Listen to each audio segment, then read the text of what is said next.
अच्छा। अच्छा, अब इसके बाद जो है वो एक हम नेक्स्ट क्वेश्चन पे आते हैं, वो भी देखिएगा। मिसाल के तौर पे दिस इज द सर्कल।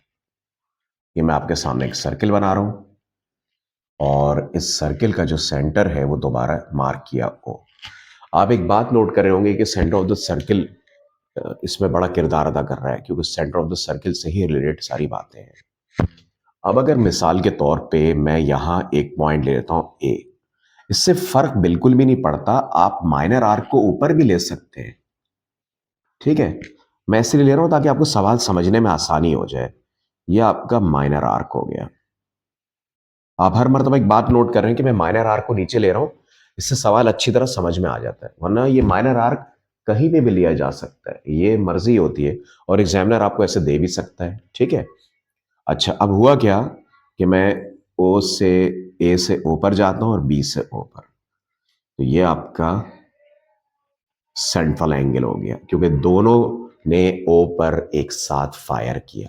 ठीक है, सेंट्रल एंगल तो हमेशा बनेगा ही बनेगा, चाहे फायर कहीं से भी आ रहा हो, लेकिन दो से ही फायर आना चाहिए। ठीक है। अब अगर मिसाल के तौर पे मैं एक पॉइंट पी इधर ले लेता हूं, तो अब आप सोच रहे होंगे कि थ्योरम के मुताबिक तो ये जो मेजर आर्क है वो माइनर आर्क के सामने आ रहा है, तो सर को तो यहां लेना चाहिए। तो फिर मैंने पिछले सवाल में एक बात बताई थी कि ये जो माइनर आर्क होता है ना, इसके सामने ये जो मेजर आर्क का हिस्सा है ये भी इसके सामने भी आ रहा है कॉरिस्पॉन्डिंग। अब देखिएगा कि मैंने ए से पी पर फायर किया, ये पी ले लेते हैं, और मैंने बी से भी पी पर फायर किया। तो अब एक बात नोट कर रहे हैं, ए और बी ने ओ पर भी फायर किया, ए और बी ने पी पर भी फायर किया। अगर ये वाला एंगल 32 डिग्री हो गया तो मिडिल वाला इसका ट्वाइस होता है, ये हो जाएगा 64 डिग्री। हम फिर वही रीजन लिखेंगे कि A O B is equal to twice of angle A P B. यहां पे लफ्ज मेजर भी आता है, स्मॉल एम, उससे स्टूडेंट बहुत कंफ्यूज हो जाता है। वो सिर्फ मेजरमेंट को जाहिर कर रहा है और बात कोई भी नहीं है। तो ये मैंने आपके सामने बना दिया। अब मिसाल के तौर पे एक शिकार यहां पर आ गया, ए से आर पे फायर हुआ और बी ने भी वही काम किया। ठीक है, तो ये आपका स्क्राइब्ड एंगल दोबारा इसका आधा हो जाएगा और ये हो जाएगा 32 डिग्री। तो आप ये देख रहे हैं कितनी आइडियल डायग्राम्स बनी है। अब मैं आपको इसके बाद इससे अगले वाले सवाल में एक बड़ी खास बात बताता हूं। मिसाल के तौर पे ये एक सर्किल है, ठीक है, विद सेंटर ओ। अगर यहां पर दो पॉइंट मौजूद हैं, इधर ले लेते चले, ए से ओ, बी से ओ, ये माइनर आर्क हो गया। मैं इसको बार बार इसलिए हाईलाइट कर रहा हूं ताकि आपको थ्योरम नंबर 1 समझने में आसानी हो। अगर मैं इस जगह एक पॉइंट पी ले लेता हूं और ए भी पी पे फायर कर रहा है और बी भी पी पे फायर कर रहा है, ए और बी ओ पर भी फायर कर रहे हैं, ए और बी पी पे भी फायर कर रहे हैं, वही रूल बीच में आ गया। अगर दिस इज 70 डिग्री तो फिर ये हो जाएगा हाफ, यानी 35 degree. Scribed angle is half of central angle and central angle is twice of inscribed angle. ठीक है, इंस्क्राइब्ड क्या मैंने बताया था, ए और बी दो कॉमन पॉइंट्स है, वो एक की तरफ जा रहे, तो उसको इंस्क्राइब्ड एंगल बोलेंगे। अब मेरी एक बड़ी खास बात सुनिएगा, एक शिकार यहां आ गया, हुआ क्या कि ए ने इस पर फायर बांधा, लेकिन बी से फायर नहीं हुआ, फायर कहीं और से हो गया, इधर से हो गया।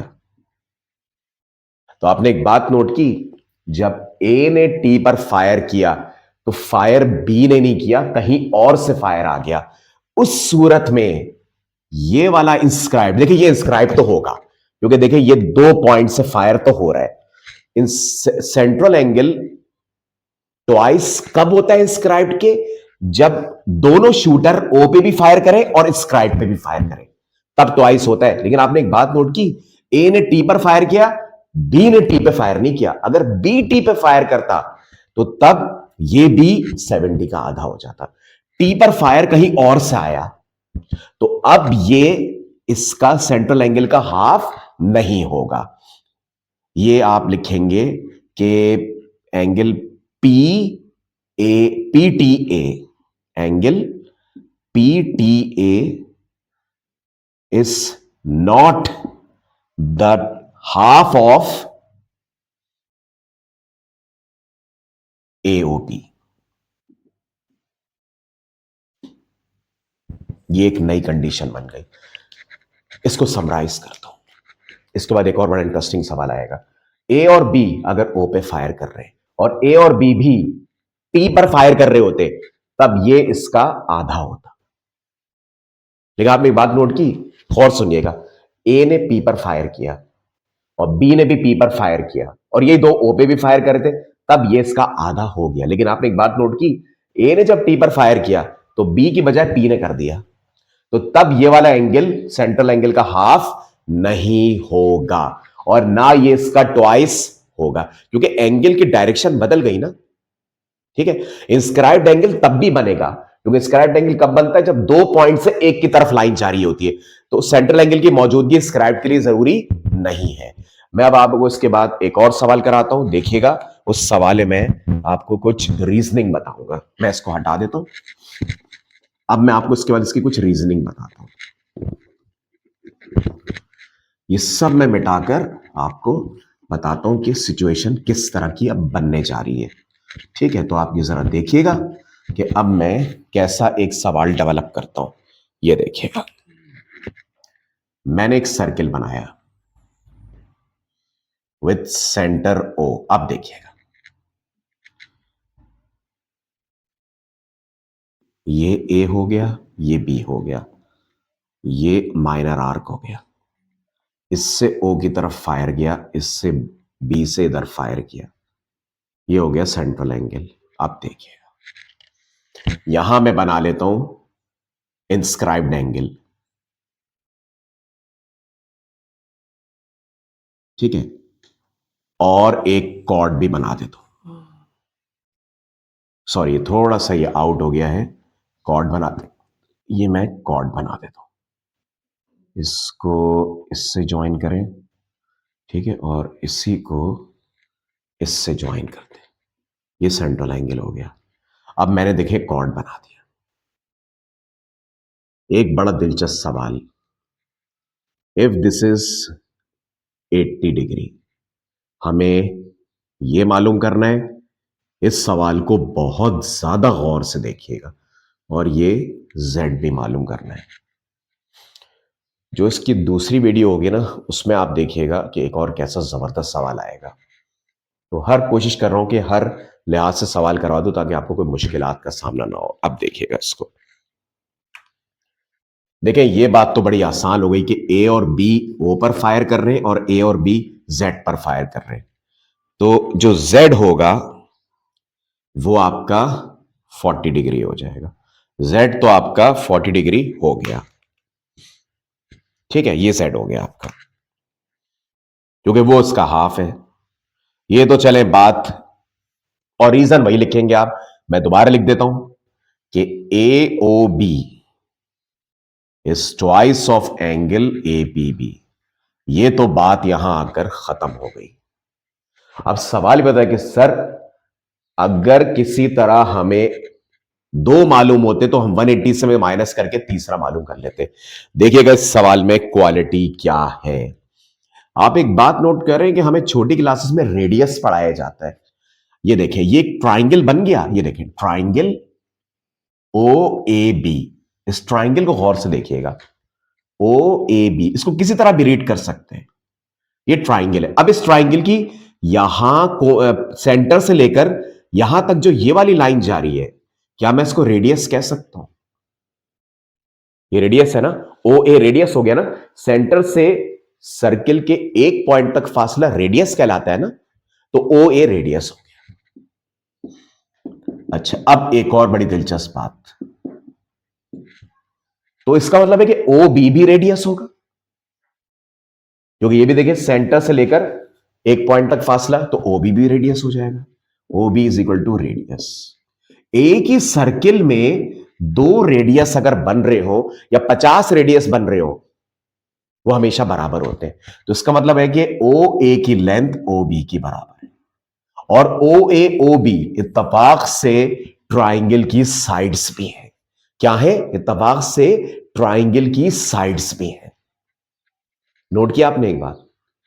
तो जब एक ट्राइंगल में रेडियस यानी साइड्स बराबर होंगी, तो एक रूल आता है कि उनके कॉरिस्पॉन्डिंग एंगल्स ही बराबर होंगे। जैसे ओ ए और ओ बी बराबर हो गए, तो इनके सामने के कॉरिस्पॉन्डिंग एंगल्स भी बराबर हो गए, यानी कि angle x is equal to angle y हो गया। तो क्या मैं ये कह सकता हूं कि अगर मैं इसको एक्स ले लूं या मैं इसको वाई ले लूं, क्योंकि दोनों एंगल बराबर है, तो ये हो सकता है ना जी।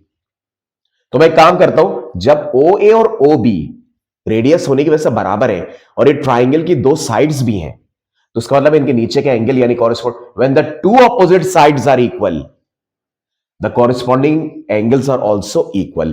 तो मैं इसको भी फॉर टाइम बीइंग एक्स ले लेता हूं। तो अब ये एक्स हो गया, ये एक्स हो गया, ये 80 हो गया। अब तो मामला आसान हो गया, दो एक्स हो गए, एक 80 हो गया, इन तीनों का सम मिलाकर 180 डिग्री आ गया। देखते जाइएगा, 180 डिग्री आ गया। अब देखिएगा, ये बना twice of angle x is equal to 180 degree minus 80 degree. तो twice of angle x is equal to 100 degree. 2 नीचे आके डिवाइड हो गया, एक्स की वैल्यू क्या आ गई? 50 डिग्री। तो दोनों एक्स 50 डिग्री के बराबर हो गए। ये प्रूव ऐसे हुआ कि इधर 50 रखें, इधर 50 रखें और 80 के साथ प्लस करें तो 180 डिग्री आ जाएगा। तो डेफिनेटली जो x होगा वही एंगल y होगा, क्योंकि अकॉर्डिंग टू ट्राइंगल, एक तरह से आइसोसेलेस ट्राइंगल है जिसमें दो साइड्स बराबर होती हैं और दो एंगल्स भी बराबर होते हैं। तो इसका मतलब ये होगा अगर x 50 होगा, ऑटोमेटिकली y भी 50 डिग्री हो जाएगा। तो ये मैंने आपके सामने एक सवाल करा दिया। इसके बाद एक और इनफैक्ट दो बड़े और इंपॉर्टेंट सवालात करते हैं, ठीक है? फिर हमारी ये एक्सरसाइज 1 कंप्लीट हो जाएगी। Now let's move to the new question. अच्छा, अब मैं आपको दो सवाल और करवाता हूं, फिर हम एक्सरसाइज 2 शुरू करेंगे जिसपे हम थ्योरम 1 और 2 का कॉम्बिनेशन करेंगे। फिर आगे एक्सरसाइज 3 एंड मिसलेनियस आएंगी। अब बड़े गौर से मेरी बात को सुनिएगा। मिसाल के तौर पे ये एक सर्किल है, ये मैंने आपके सामने एक सर्किल बना दिया विद सेंटर ओ। देखते जाइएगा कि इस सवाल में ऐसी क्या लॉजिक है जो फॉलो होगी, ठीक है? मैं यहां पॉइंट मार्क कर देता हूं ए, यहां पॉइंट मार्क कर देता हूं बी। अब जरा एक बात नोट कीजिएगा, ये हो गए आपके माइनर आर्क के एंगल्स। ये देखें, देखिए कि इस सवाल में वही सारी पुरानी बातें हो रही, लेकिन किस तरह हो रही है आपको देखना पड़ेगा। मैं यहां पर एक पॉइंट मार्क कर देता हूं सी। अब क्या हुआ, ए से ओ की तरफ गया, बी से ओ की तरफ गया, ठीक है? ये हो गया सेंट्रल एंगल। बी से सी की तरफ जा रहा है और ए से बी सी की तरफ जा रहा है। इसमें बिल्कुल एक नई बात पढ़ेंगे, ये आपको समझनी पड़ेगी। सही, ये मैं ऐसे बना देता हूं। अब इसमें जो सबसे इंपॉर्टेंट बात मुझे आपको बतानी है कि ये आपका, अगर मैं इसको डॉटेड से मिला दूं, तो मैंने आपको बताया था कि ये इसका माइनर सेगमेंट हो गया और ये हो गया मेजर सेगमेंट, ठीक है? तो ये सब माइनर आर्क के ऊपर ए और बी है और ये माइनर सेगमेंट में, माइनर हिस्से में बन रहा है। और वो कैसे? कॉर्ड की मदद से। इसका मतलब ये होता है कि ये पूरा ऊपर का मेजर सेगमेंट है, ठीक है? और ये पूरा मेजर आर्क है, राइट? अब मैं आपको एक बड़ी अहम चीज बताता हूं कि मिसाल के तौर पे एक पॉइंट में यहां पे लेता हूं डी। ये बिल्कुल एक अलग चीज होगी, इसको आप बड़े गौर से सुनिएगा कि मैं ये कैसे मार्क करूंगा, ठीक है? देखें, अब आप इसमें एक बात को गौर से देखिएगा, जो सबसे अहम बात मैं आपको बताने जा रहा हूं। मिसाल के तौर पे अगर डी ने ओ पर फायर किया और सी ने भी ओ पर फायर किया। डायग्राम थोड़ी मिक्सिंग हो गई है, परेशान कौन हो गई है, लेकिन देख लें, सी और डी ओ की तरफ अब फायरिंग कर रहे हैं। नोट किया आपने एक बात? तो उस सूरत में अब सी और डी इन्वॉल्व हो गए, तो ये सी और डी का माइनर आर्क होगा। अब ये वाला हिस्सा माइनर आर्क पे काउंट नहीं होगा जब तक के सी और डी इन्वॉल्व है। मैं अगर इसको इससे ज्वाइन कर दूं तो अब ये माइनर सेगमेंट हो जाएगा, और ये पूरा नीचे इस समेत, देखिए ए बी की जब मैं बात कर रहा था तो ये माइनर आर्क था, और ये ऊपर का पूरा सफेद हिस्सा मेजर आर्क था। अब मैं सी डी को सामने लेकर आ गया। तो अब एक बात नोट कर रहे हैं कि जब मैंने इसको लाइन से ज्वाइन किया तो अब ये माइनर आर्क हो गया है सी डी के एतबार से, और ये माइनर सेगमेंट हो गया है। इसका मतलब ये पूरा व्हाइट रीजन, और जब तक ए बी का जिक्र नहीं हो रहा, बल्कि ए बी भी, क्योंकि आप एक वक्त में एक माइनर सेगमेंट ले सकते हैं। तो अब अगर सी डी वाला हिस्सा माइनर सेगमेंट हो गया तो ये पूरा व्हाइट रीजन इंक्लूडिंग ये वाला ए बी वाला, ये सब मेजर में चला जाएगा। बेक वक्त दो माइनर ले सकते आप, बेक वक्त दो माइनर ले सकते। तो इसका मतलब ये हुआ कि अगर ये वाला एंगल 47 डिग्री हुआ तो बताना ये पड़ेगा कि जनाब इसमें अगर ए डी और सी ओ के अलावा डी ए पर भी फायर कर रहा है और सी भी ए पर फायर कर रहा है। देखिए कितना मिक्सिंग हो गया है, लेकिन ये बताना जरूरी है। तो फिर ये कितना होगा, इसका हाफ, जो ये बनता है तकरीबन 23.5। अगर आपको ये समझने में मुश्किल लग रही है ना, तो आप अपने सर्किल को ऐसे घुमा दें कि सी डी नीचे आ जाए, क्योंकि आपको बहुत सारी लाइनें एक वक्त में होते हुए नजर आ रही हैं, लेकिन ये बताना बहुत ही जरूरी था, इसलिए मैंने मतलब कि ये बात आपको बता दी। मैं इसी डायग्राम को क्लियर करके आपको यहां बता देता हूं कि अगर आप, ताकि दोनों मैच हो जाए। ये देखें, this is the centre of the circle, मैंने सी डी ऊपर ले ली, जरूरी है कि माइनर आर्क एक जगह रहे। अब ये वाला हिस्सा माइनर आर्क हो गया, ठीक है। इन्होंने ओ पर फायर किया, यहां पर कहीं ए मौजूद है, ए को देख लेते हैं पहले। अब उल्टा हो गया है, सी और डी ओ पर फायर कर रहे हैं। अब सी ने ए पर फायर किया और तबाक से डी ने भी ए पर फायर कर दिया। अब सेंट्रल कौन सा लेंगे, माइनर आर्क से जो इधर बन रहा होगा, ये आ गया मिसाल के तौर पे 72 डिग्री।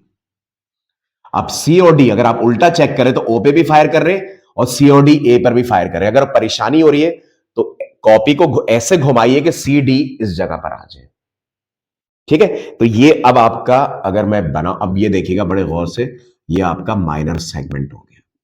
तो 72 का हाफ कितना हुआ, ये आपका 36 डिग्री। अब याद रखिएगा ये माइनर सेगमेंट है, तो ये पूरा के नीचे मेजर सेगमेंट है। ये सर जब ये माइनर था तो पूरा का पूरा नीचे का वो मेजर था, यानी रिवर्स हो गया था। तो ये आपको बात बताना मकसद थी। अब अगर मैंने यहां पर एक और पॉइंट बी ले लिया, ए बी, हां बी ले लिया, तो देखें अगर सी बी पर फायर करेगा और डी भी बी पर फायर करेगा, तो देखिए ये उल्टा हो गया।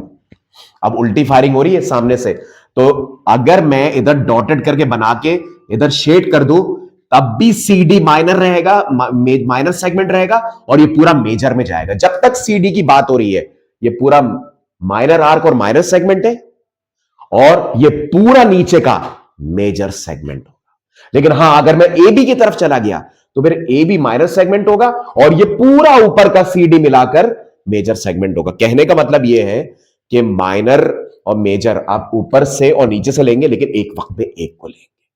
अगर ये माइनर सेगमेंट हुआ तो ये पूरा नीचे का मेजर होगा, और अगर ये माइनर हुआ तो ऊपर का पूरा मेजर होगा। तो रिवर्स चले हम यहां से, तो ये भी कितना हो जाएगा, 36 डिग्री। तो मैंने सोचा कि आपको हर जाविये से ये बात बता दूं ताकि आपके लिए जरा आसानी हो जाए। अब इसके बाद हम इस चेन का आखिरी सवाल करने जा रहे हैं। Let's move to the new question. अच्छा देखें, अब इसके बाद जो है वो इस चेन का आखिरी सवाल करते हैं, फिर कुछ सवाल होंगे थ्योरम 2 के, और फिर मेजर सवाल शुरू हो जाएंगे। मिसाल के तौर पे ये एक सर्किल है, ठीक। अब इसको देखते जाइएगा, थोड़ा सा मुश्किल लगेगा लेकिन बहरहाल ये सबसे मुश्किल सवाल है। मिसाल के तौर पे मैं यहां ए बी ले लेता हूं, ठीक है। ए से फायर गया ओ की तरफ और बी से फायर गया ओ की तरफ। अब जरा एक बड़ी खास बात देखिएगा, आपकी आसानी के लिए पी मैं यहां ले लेता हूं। इसने भी पी की तरफ फायर किया, इसने भी पी की तरफ फायर कर दिया। आप सोच रहे होंगे सर बार बार एक ही चीज कराए चले जा रहे, हालांकि ऐसा नहीं है। अभी आप गौर से देखिए मैं करूंगा क्या। अब मैं पी को ओ से मिला दूंगा जाकर, देखते जाइएगा। मैं पी को ओ से मिला देता हूं, तो आपने एक बात नोट की, अब ये पूरा एक एंगल है और ये पूरा एक एंगल है। ये बात तो समझ में आ गई कि ए ओ बी पूरे ए पी बी के ट्वाइस होगा, पूरे ए पी बी के ट्वाइस होगा। ये बात तो नजर आ गई। ये पॉइंट नंबर 1 हो गया। मैंने पहले इसको इसलिए अलग कर दिया ताकि आपको समझाने में आसानी हो। अब मैं एक काम करता हूं, यहां पर लेता हूं मिसाल के तौर पे 35 डिग्री,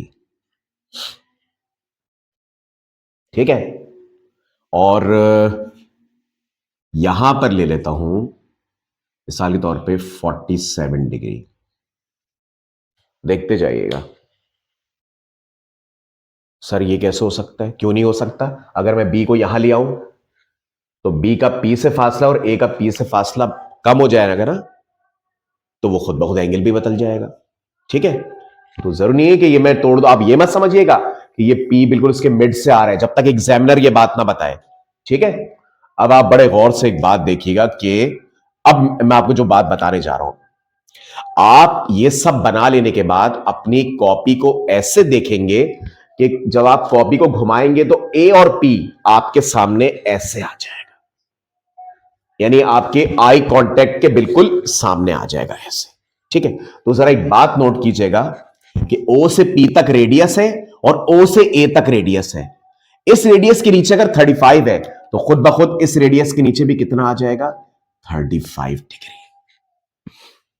देख रहे हैं, 35 डिग्री आ गया। क्योंकि देखें, अगर मैं ए पी को कॉपी घुमा के ऐसे देखूं कि ए पी मेरे सामने यूं आ जाए, तो खुद बताइएगा कि ओ पी और ओ ए ऐसे बन जाएंगी जैसे ये यूं आ गई, और आपने इसको ऐसे करके कर लिया।